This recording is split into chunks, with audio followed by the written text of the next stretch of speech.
Olá para você que nos acompanha. Estamos de volta para falar de política, assunto que interessa muito os moradores de Divinópolis e região, para ouvir um dos nossos representantes. Conosco aqui mais uma vez, o deputado Domingos Sá. Seja muito bem-vindo. Obrigado, Gisele. Um abraço a todos que estão nos acompanhando. É um prazer sempre estar aqui. Eu tenho um carinho especial pelo Jornal Agora.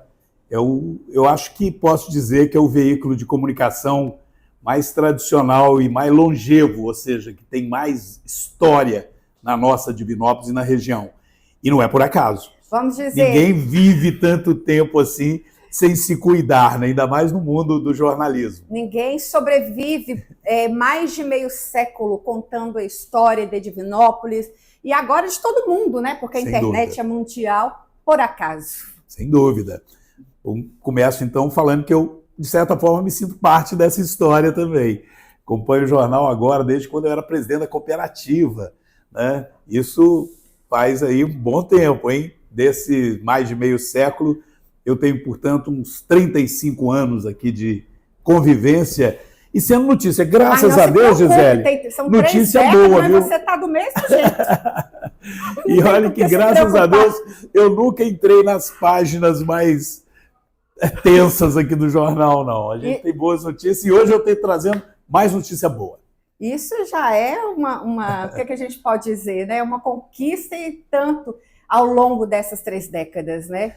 Olha, graças a Deus, eu hoje tenho muito motivo a agradecer a Deus, a família, a quem colabora com a gente no nosso trabalho de vida pública e a vocês da área de comunicação que fazem esse jornalismo independente, né, nos cobram quando tem que cobrar e é legítimo isso, fazem as críticas que precisam de ser feitas, mas também nos dão a oportunidade de mostrar o nosso trabalho.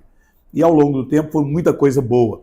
Ontem eu visitava a ACOM e relembrava desde a criação da ACOM, a partir da ACOM, Associação de Combate ao Câncer do Centro-Oeste, que eu era presidente da Câmara, quando nós participamos da ideia e da decisão de criar a ACOM, com o Dr. Rony Quirino liderando. A gente não pode esquecer de falar do Dr. Rony, que foi peça fundamental nessa casa hoje que é gigante, né, Domingos? Não, olha, e o que veio depois disso? E a gente comentava isso porque tem coisas que, às vezes, quando você começa a lutar por elas, parece um sonho. Aliás, em vida pública também, a gente enfrenta, às vezes, esse obstáculo. Já vem os políticos com essas promessas. Mas tem coisas que você tem que lutar por muitos anos até que elas se materializem. Sim. E ali, naquele momento, quando se falava em ACOM, é claro que o que nós queríamos era um hospital do câncer. O que nós queríamos era que a pessoa daqui de Divinópolis e da região tivesse a chance de ter o diagnóstico e o tratamento. Porque nós não tínhamos nem diagnóstico e nem tratamento. Então, muitas das vezes, a pessoa, quando tomava conhecimento que tinha um câncer, já era incurável. E hoje, graças a Deus, são milhares de vidas que são salvas. E o Jornal Agora testemunhou cada etapa, e eu estava presente em todas elas. Da fundação da ACOM, da Pedra Fundamental, aí eu já era... Na fundação da ACOM, eu era presidente da Câmara. No lançamento da Pedra Fundamental, eu era o prefeito de Divinópolis. Depois, na hora que veio o acelerador linear, eu já estava entrando para deputado estadual, trouxe o ministro Zé Serra aqui. E assim por diante, até os dias atuais, onde a gente continua lá parceiro. Eu falei sobre a ACOM, mas é porque saúde faz parte da minha trajetória aqui. E eu comentava isso porque nós estamos próximos aí agora de ter a inauguração do Hospital Regional. Que nós participamos desde a primeira pedra, aliás, do sonho. Eu comentava isso e relembro aqui que quando o Aécio Neves era governador e o Vladimir foi eleito prefeito, eu apoiando o Vladimir, nós sentimos a responsabilidade de buscar no governo do estado alguma coisa substancial para Divinópolis. Levamos vários pedidos. A gente levou pedido do Hospital Regional, por quê? Porque já havia naquela época o pesadelo que até hoje ainda existe, de estar, naquela época, era o pronto-socorro, né, que eu estava construindo, que eu construí, né, que funcionava ali na Getúlio Vargas e que vivia lotado e faltava leito no São João de Deus. Hoje é a UPA que vive lotada e falta leito. Mas então a gente pediu o hospital, né, porque a gente queria uma obra política, não, uma obra necessária. Mas nós pedimos também outras coisas. Nós precisávamos da duplicação da 050 daqui até Belo Horizonte, várias coisas grandes, né? O Aécio virou e falou, ó, escolhe uma, porque quem muito quer, nada leva. Escolhe uma. E nós escolhemos o hospital regional. E saímos de lá com um convênio de 40 milhões. E o Vladimir comprou o terreno. Eu preciso dar mérito a cada um que lutou. O Vladimir comprou o terreno com recurso da prefeitura. O governador Aécio fez o primeiro convênio de 40 milhões para a primeira etapa. Depois nós conseguimos um convênio de 35 milhões com a Anastasia. Esse dinheiro foi pago. A obra não parou nem um dia durante esse período de 8 anos que o Vladimir teve lá na prefeitura. Na verdade, ela começou no meio do mandato dele, que foi quando a gente conseguiu esse recurso. Infelizmente, depois com o Pimentel, com o PT, a obra parou. E agora com o Zema, ela está terminando. Não teve um centavo, né, do governo federal até o dia de hoje nessa obra. E nós esperamos que ela agora, para funcionar, tenha a colaboração de todos, mas que ela funcione atendendo prioritariamente a saúde. Funcione também atendendo as demandas da educação. Mas esse é um debate que precisa ser aprofundado, porque nós não podemos cometer o equívoco de termos lutado tanto para construir um hospital, para resolver o problema da saúde, e acharmos que a gente poderia agora nos dar o luxo de dizer, não, nós construímos um hospital em que prioritariamente ele vai resolver o problema da educação e dos alunos, que é importantíssimo. Mas você pode resolver o problema da educação mantendo a saúde como prioridade. Como? O São João de Deus, por exemplo, ele é um hospital que é o único, por sinal, que atende o SUS aqui em Divinópolis, que é gerido pela saúde, e tem hoje cerca de 100 alunos lá da Universidade Federal de São João, tem da Universidade de Itaúna, que são alunos que fazem a sua residência lá. É um hospital escola. Sim. Não é um hospital universitário. O que está se propondo agora aqui, o que o daqui seja um hospital universitário. Eu não sou contra, mas é preciso ter a garantia da EBSERV e da universidade de que ele será porta aberta ao SUS, mas não é porta aberta só naquilo que for conveniente para a universidade, não. É porta aberta para ver o seguinte, a UPA está lotada e eu preciso de vaga, e tem vaga lá, tem leito disponível, manda para lá. Não, tem leito, mas aqui nós não vamos receber porque os professores entraram de férias, ou está de greve, ou nós estamos querendo pacientes aqui, é para uma especialidade médica que interessa aqui para o hospital. Não, nós precisamos que o hospital atenda a necessidade do SUS, na verdade, para salvar vidas. Esse é o objetivo, né? O São João de Deus é o único, como você disse, que atende pelo SUS, e naquela época, você, prefeito de Divinópolis, não tinha nem 200 mil habitantes, já era complicado. Imagine agora, a gente vê isso na UPA, superlotada, pacientes na fila esperando transferência. Eu Então estive ontem, Gisele, desculpa ter te interrompido, mas é para reforçar o que você está falando. Eu fui ao São João de Deus porque eu mando recurso todo ano para São João de Deus. No ano passado foram 2 milhões para custeio. E além de ajudar as despesas do dia a dia do hospital, porque o que o SUS paga não é o suficiente. Muito pouco, né? Muito pouco. Aquele é um hospital que foi construído há meio século atrás, 1968, que ele foi inaugurado. Então é óbvio que ele precisa de reformas. Aí a direção do hospital estava me mostrando o dinheiro que eu tenho ajudado, mandado, realizando obras que melhoraram as enfermarias do paciente do SUS. Enfermarias de padrão que é melhor do que hospitais privados que temos. Portanto, nós estamos trabalhando no São João de Deus, mas eles me mostraram o drama que estão vivendo. A Sala Vermelha, o que é Sala Vermelha? Sala Vermelha é um espaço para receber a urgência e emergência. É aquele acidentado que pacientes nós estávamos graves, vendo né? aqui as tragédias das motos, dos motociclistas, é toda hora um motociclista que chega com fratura exposta, pacientes graves, é um infartado, né, com um infarto que tem que ir direto, não adianta levar um infartado para a UPA. Né? E o SAMU busca esses pacientes nas casas, nas estradas, nas ruas, e ele leva para a Sala Vermelha. A Sala Vermelha do São João estabiliza o paciente interno, leva para o centro cirúrgico ou para a UTI. É essa dinâmica que nós precisamos. A Sala Vermelha do hospital está diariamente com pacientes acima da capacidade dela, com paciente na maca. Por que eu estou falando isso? Porque não adianta eu lutar 10 anos para construir um hospital público aqui em Divinópolis e aí ele não está de porta aberta para ter também uma sala vermelha integrado no sistema de rede de urgência em que o SAMU, a sala vermelha do São João está cheia, mas a sala vermelha do hospital regional está aberta. E eu vou levar esse fraturado para lá, eu vou levar esse infartado para lá, eu vou levar esse paciente em situação grave aqui para lá. Eu preciso que isso esteja funcionando como porta aberta. Pelo menos é isso que estão garantindo. E é um assunto longo, que você vai voltar aqui depois para a gente falar de todo esse processo de inauguração, claro, de equipamentos. Senão a gente não fala de educação, não fala de projetos da Câmara. Domingos, não é segredo que você é o deputado que mais traz recursos para Divinópolis, né? Até pelo tempo que está representando a cidade. E um dos setores bem beneficiados é a educação. Você falando de projetos que vão sair agora, queria que você falasse um pouco também da Escola Darcy Ribeiro, saindo, enfim, do papel, né? E é um assunto, é uma causa que você luta há muitos anos. Verdade. E também da inauguração de ontem do CEMEI, que são 2 exemplos que a gente vai falar, entre os demais, de recursos seus. Olha, Gisele, educação, saúde, segurança são temas fundamentais. A gente manda muito recurso também para infraestrutura, mas vamos falar de educação. O Darcy Ribeiro foi criado quando eu era prefeito. Eu, quando prefeito, nós reformamos e ampliamos várias escolas, porque o número de alunos na rede pública municipal, ele cresceu em mais de 50%. Olha o que eu estou falando, mais de 50% durante o período que eu fui prefeito.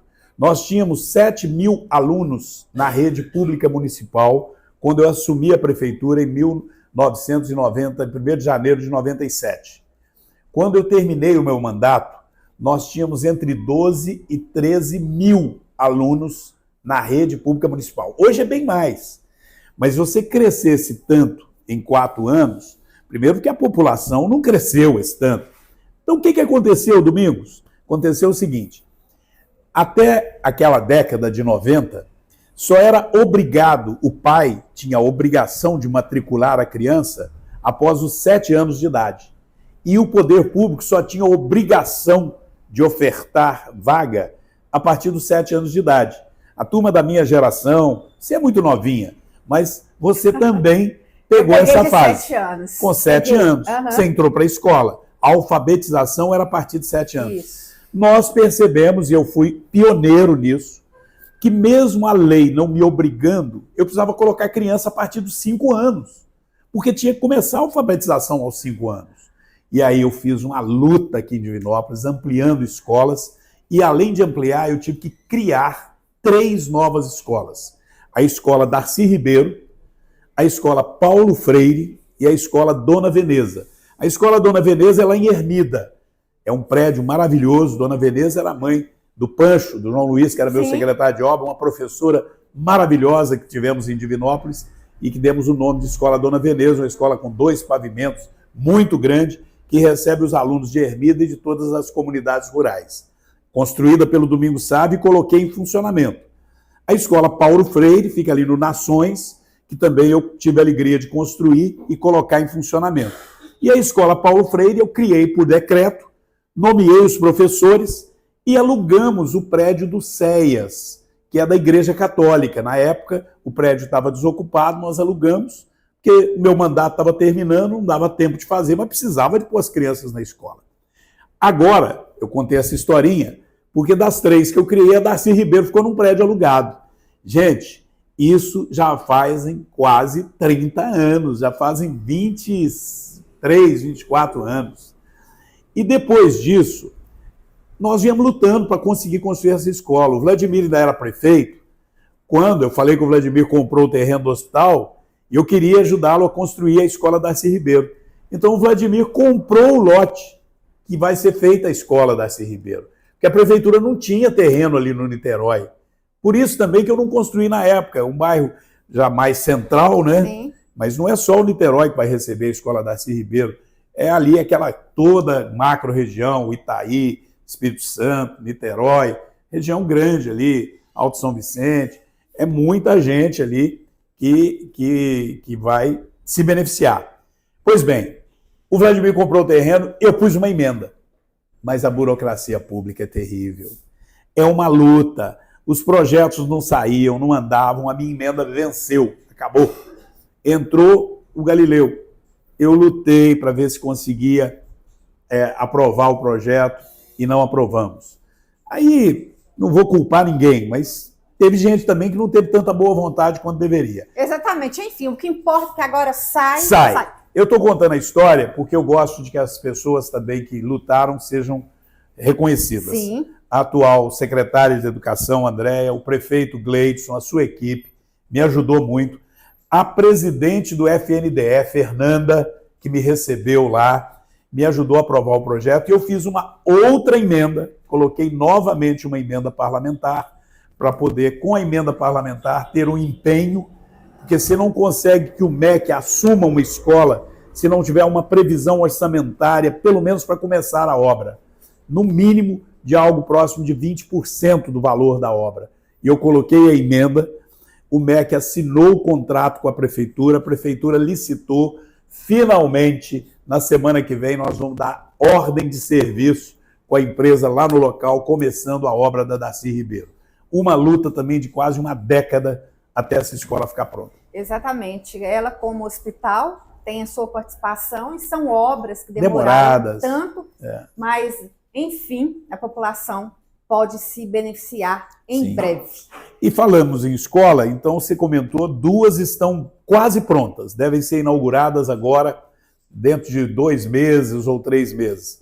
O CEMEI, lá do Jardinópolis, que está bem adiantado, uma região muito grande. Sim. Eu me lembro do CEMEI, que começou a funcionar lá há muito tempo, tem a escolinha do Cacoco ali, aquela região toda ali precisa de uma escola boa.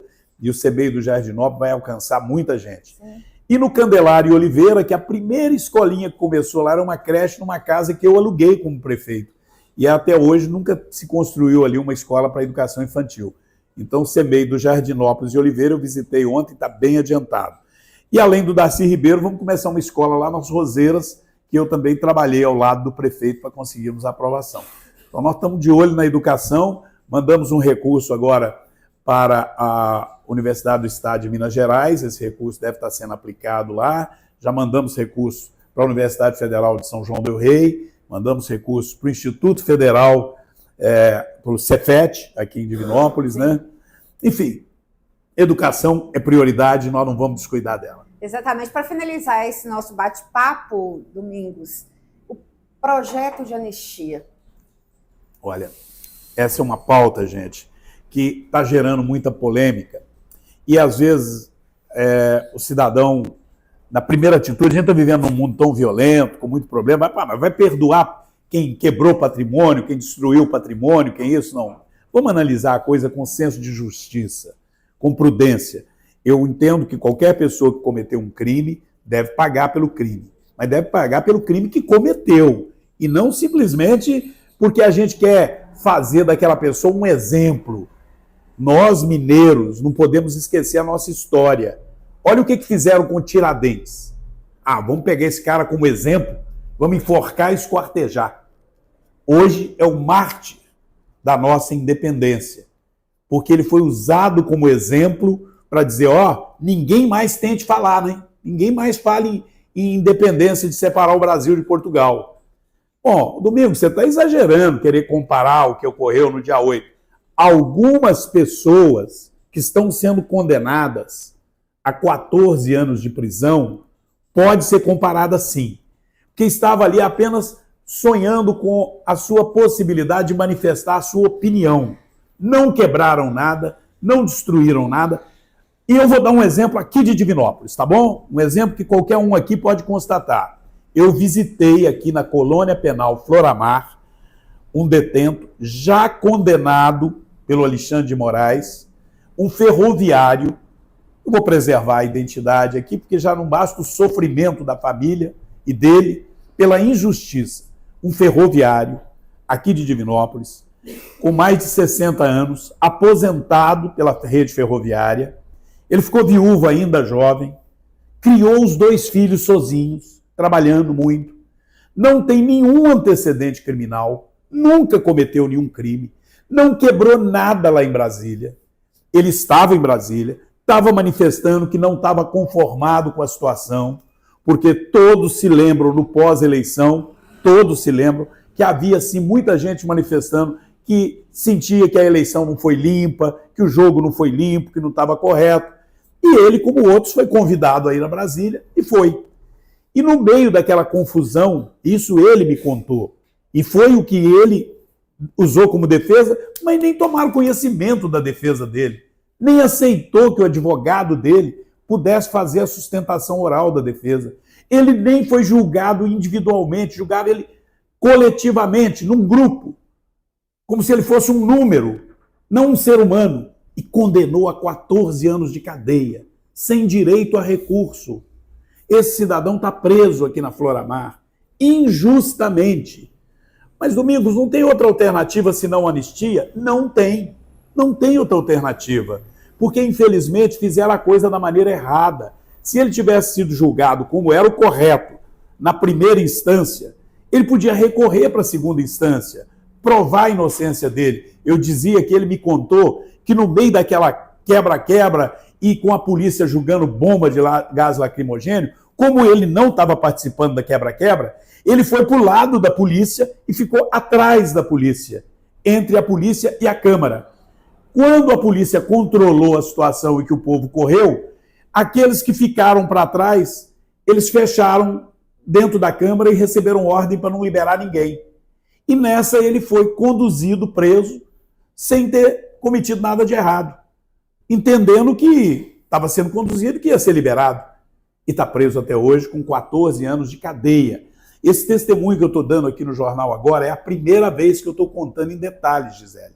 Então eu estou contando para o povo de Divinópolis e para o povo do Brasil que eu sou testemunho do tamanho da injustiça que estão cometendo.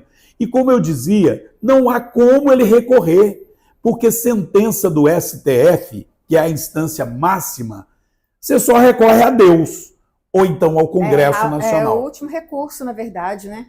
Você vai pedir a Deus, mas vai pedir a Deus depois que ele morrer na cadeia, porque um homem já com 60 anos, sem poder conviver com seus filhos, com seus netos, preso injustamente, sem ter como se defender, só isso bastaria. Eu nem citei a Débora, hein, gente?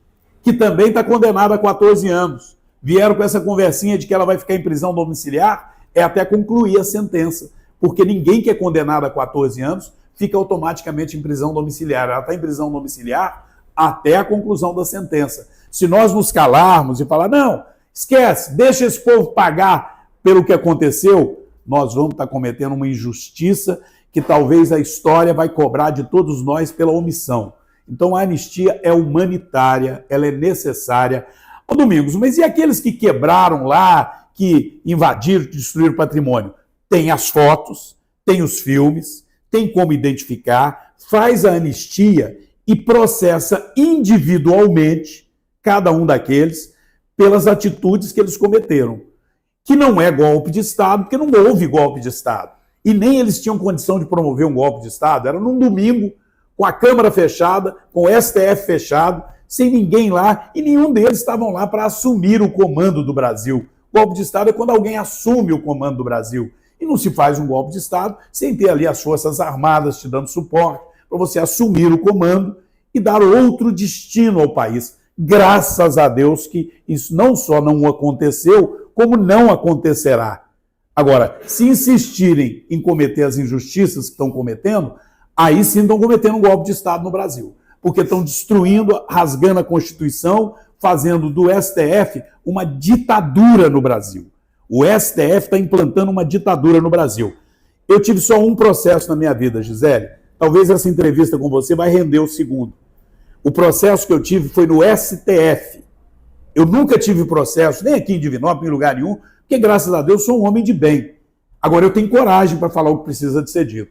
E eu disse em 2015, quando eu estava colhendo assinatura para a CPI da Petrobras, que o Lula tinha que ser investigado e o Lulinha tinha que ser investigado, porque, na minha opinião, eu já era deputado federal, eles estavam envolvidos e que eles faziam parte da quadrilha que estava saqueando o Brasil. O Lula me processou e o Lulinha. Usaram o Instituto Lula, que tem muito dinheiro, inclusive dinheiro público, pagaram advogados caros e processaram o Domingos Sávio. Naquela época, o direito de opinião de um deputado, que é o artigo 53 da Constituição, ainda valia, porque hoje já não está valendo mais. E eu provei que eu estava falando como parlamentar e que eu tinha o direito de falar, e o tempo provou que, de fato, o Lula fazia parte da quadrilha. Tanto que foi preso. Só que o STF deu um jeitinho de liberar ele para ele ser presidente. O certo é que eu estou afirmando aqui hoje, na minha opinião, o STF está implantando uma ditadura do senhor Alexandre de Moraes, porque ele não respeita a Constituição. Infelizmente, os demais da primeira turma estão se omitindo, se curvando a ele, e nós estamos vendo o Brasil assistir a atos inconstitucionais, o que, na minha opinião, é próprio de ditaduras. E eu estou me insurgindo contra isso. E eu acho que o Senado da República está se omitindo. Culpa dos senadores, porque deviam de chamar o senhor Alexandre de Moraes e, se ele não recua, faz o impeachment dele. Diante desta situação e dessas ponderações, bem rapidinho, você acredita na aprovação do projeto? Eu acredito. O projeto já foi aprovado na Comissão de Constituição e Justiça, o projeto está apto para ir para o plenário, nós aprovamos o regime de urgência para o projeto, colhemos as assinaturas suficientes para o regime de urgência do projeto, ou seja, a maioria do Congresso quer votar. O Hugo está cumprindo um papel, eu sou mais moderado no sentido de buscar construir a solução pelo diálogo. O Hugo Mota, ele está procurando sensibilizar as partes para nós acharmos uma solução que não gere mais instabilidade no Brasil. E nós não queremos instabilidade, nós queremos justiça, não a justiça do Alexandre de Moraes. Não existe a justiça de um justiceiro, isso é ditador. Existe a justiça da Constituição e ele está desrespeitando a Constituição. Então, o Hugo, na minha opinião, está aguardando para ver se o Supremo cai a ficha, compreende que essas decisões precisam de ser levadas ao pleno, precisam de ser revistas, que essas penas são absurdas e injustas. Mas eu acredito que ele colocará em votação, e colocando em votação, eu tenho 100% de convicção que será aprovado. Porque aquele deputado que votar contra, ele estará votando pela condenação da Débora há 14 anos. Ele estará votando pela condenação desse operário aposentado aqui há 14 anos, injustamente. E ele vai carregar nas suas costas, né, o peso de ter cometido essa injustiça. Hoje o peso está nas costas do Alexandre de Moraes. Hoje o sangue do Clesão, a morte do Clesão, está na responsabilidade do Alexandre de Moraes, que se omitiu e não deixou ele ir para a prisão domiciliar e se tratar. Mesmo o Ministério Público pedindo. Mesmo o Ministério Público, que é o acusador, pedindo. O advogado de defesa pediu, o acusador pediu e o Alexandre de Moraes negou. E ele morreu. Agora nós vamos esperar os outros morrerem também. Então eu acho que a anistia é humanitária, ela tem que vir e ela representará, inclusive, um passo para pacificar o Brasil. Penso que a esquerda, que lutou pela anistia lá atrás, e eu lutei, eu fui para a rua pedir anistia em 1979, por que a esquerda agora não se sensibiliza de que está se cometendo injustiça e para com essa perseguição? Seria um gesto de grandeza. Ok, Domingos, obrigada mais uma vez. Eu que agradeço. Um abraço a todos vocês. Espero que a gente possa trazer mais boas notícias no futuro, não só de emendas parlamentares, mas de ver um país melhor, que eu acho que o papel de um parlamentar lá em Brasília, emendas é importante, mas ter posição, ter firmeza, ter coerência é o mais importante. E eu estou com a minha consciência tranquila de estar procurando fazer o que é justo, o que é certo. E se você quiser ficar por dentro destes temas abordados aqui em outros assuntos, também fique com a gente.